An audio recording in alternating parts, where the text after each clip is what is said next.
Patience. The Lord is asking us to be patient until the promise is accomplished.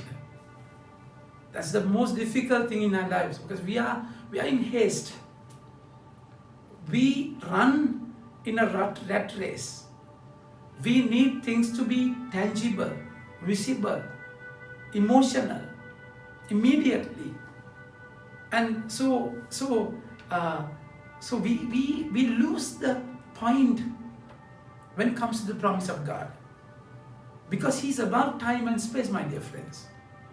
So when Abraham was given the promise when he was 75, he didn't have anything tangible, any answer tangible or visible. And then that promise was completed after 25 years. So 25 years of waiting. When there was a shorter path towards the promised land, God chose the longest path for 40 years. So this waiting is a problem for us. We cannot wait. We want things in haste, immediately, all of a sudden, because we are so deceived by the world. The world is moving fast. We try to save time with the speed, but then we have to remember more haste, less speed, isn't it? So we miss the point.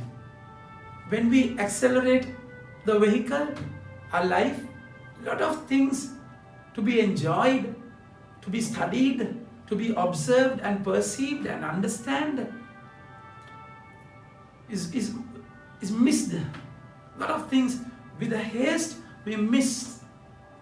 So that's exactly why the Lord is asking us to wait. Wait in patience. It causes pain. That waiting causes pain. But then when we know the hope, when we know the promise, we wait in hope. So wait without expectation and wait in hope are two different things. Those who know the promise, they will wait in hope and expectation. But if you don't know the promise, you will wait in vain. It will make you tired. That's why the Lord is saying, for creation, I consider that the suffering of this present time are not worth comparing with the glory that is to be revealed to us. So waiting in pain and also in expectation will give you the promise, complete the promise one day. So that day, of course, when you go there, when you have the promise, the glory that you are going to experience, it cannot be compared to the pain that you are going through. That moment, it's just like a childbirth. The moment you have the child, that labor pain is the most terrible pain in the world, unbearable pain. The pain is measured with delta. But then measured with del. That's the measurement of pain. So with that, the scientists have identified the pain of a laboring woman, who is the woman who is in labor, child labor. It was terrible pain. And then the Lord is saying it's like that. That pain is immediately gone moment you have your child with you. But then if the child is your expectation, but then those children, parents never wanted, that pain was in vain. The Lord is saying, for the creation waits with eager longing for the revealing of the Son of God. So, Son of God, the whole nature is waiting for Him. For the creation was subjected to futility, not willingly, but because of Him who subjects it in hope that the creation itself will be set free from its bondage to corruption and obtain the freedom of the glory of the children of God. So this labor pain will give you the child of freedom. So it's a waiting in expectation and hope, my dear friends. The word says, for we know that the whole creation has been groaning together in the pains of childbirth until now.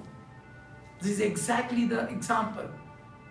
So pain that your mother go through in child labor, and the moment you have your child with you, it's different, it's incomparable, my dear friends.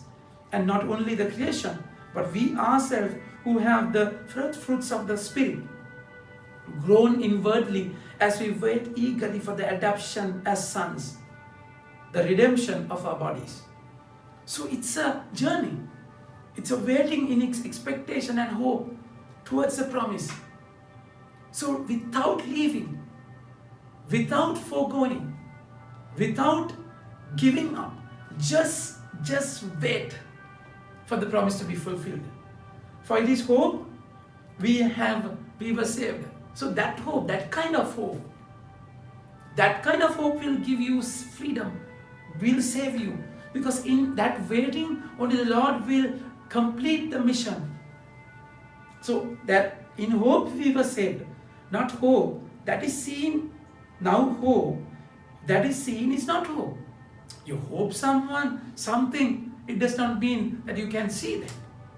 It means you cannot see. So that requires a waiting in hope. Waiting in hope.